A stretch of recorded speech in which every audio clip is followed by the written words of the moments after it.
Hello everyone and welcome back to the Awesome Physio YouTube channel. Today we are continuing with our specific sports series and we're going to be helping runners.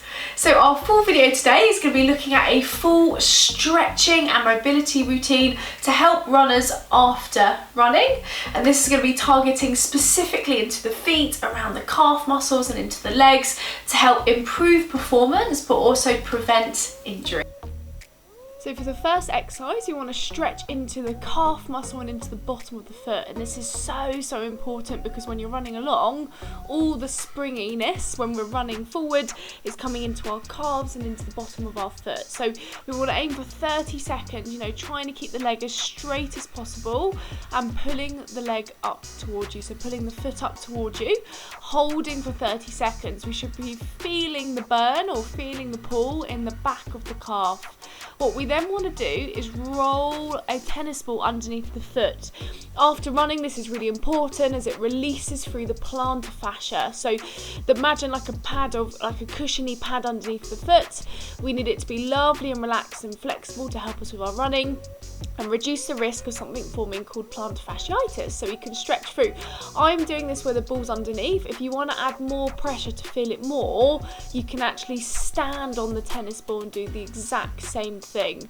Once you've done 30 seconds with a tennis ball, we're then moving into a foam roller. So this is something that we're doing both sides. So once you've stretched it, you release under the foot, you then want to go in a little bit deeper and foam roller. So you can start off where the foam roller is positioned into the middle of the calf, and then what you can do is turn the foot slightly outwards to hit the lateral head of the gastrocnemius, the calf muscle, and then turn the foot slightly inwards to target the other head on the medial side. So we're going to be stretching, standing on a tennis ball or popping it underneath the foot, and then foam rolling, and then repeating on the opposite side. So again, as you can see here, you're pulling the foot up towards you.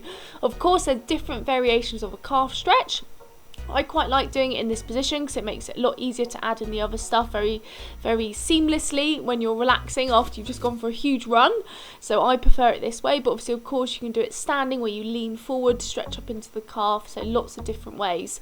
Once you've held that stretch for 30 seconds, again exactly the same, rolling the tennis ball underneath the foot.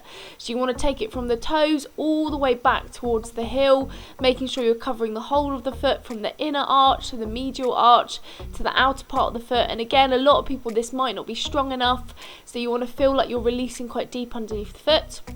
So it might be better to stand and have the tennis ball underneath the foot and roll exactly the same way like you're doing now. Once you rolled for 30 seconds underneath the foot, again we're going back to the foam roller. So this is really important. So we've stretched, we've added the tennis ball, and now we want a foam roller. And you want to take the foam roller down towards the Achilles tendon and then up towards the back of the knee. So we want to make sure we're stretching the whole of the calf muscle. Again, turning the foot outwards to target that lateral head of the gastrocnemius of that calf muscle, and then turning it inwards to target the medial head so that we're relaxing the whole muscle. Once we've foam rolled it, the next thing you want to go on to is stretching through the hamstring muscles. So again, of course, you can do this standing where you're leaning forward. Again, I just find it easier after you've been doing a big run to kind of sit and stretch through, as you can do it all seamlessly and go through the routine relatively quickly. But whatever feels better, we should be feeling it obviously still in the back of the leg, I imagine, but higher up into the back of the hamstring. So once we stretch for 30 seconds, we then want to move on to, similar to what we did to the calf muscles, where we're using a foam roller to release. So you want to be aiming to go from the back of the knee all the way up towards your sitting bone around the bottom part of the glute, so around the lower part of the bum area. You want to get the whole belly of the muscle. So again, I'm using my upper body to help maneuver this stretch. If you're doing this and you can't have pressure for your hands, it might be too much, so maybe just skip doing the foam rolling if it's too much for the upper body. But it's a really lovely way to stretch a little bit deeper, and then of course switching to the opposite side. So again, aiming towards the knee, so going from the back of the knee all the way up towards the sitting bone. So the back of the knee up towards the sitting bone, stretching into the belly of the muscle, so relaxing the whole of that hamstring muscle, aiming for 30 seconds on each side. And it's a really lovely way to stretch and release through the back of the leg, which of course is being used so much when we run. What we then want to do as part of the routine, just thinking with the runnings, we also want to stretch out through the back as well. So bringing the knees up as high as you can into a lovely knee hug to stretch through the lower back for 30 seconds is absolutely fantastic, because if you've gone on a big run and there's been gradient changes where you're going up and downhill, you're going to be firing for your core and your lower back. So really important to stretch out through the whole of the body, through the legs, into the feet, all the way up into that lower back area. Once you stretch through the lower back with the knee hugs, we of course want to release for your hip flexor. The hip flexors are going to be used a lot, and this is blending a little bit with that rectus femoris as well. So we want to do it where we're lunging forward. Build up to the range that is suitable for you. So you might find this too much initially, so you might find lunging forward it's a little bit too much. So you might want to just reduce the lunge slightly, and you should be feeling it around the front of the thigh. So really, really important to stretch through.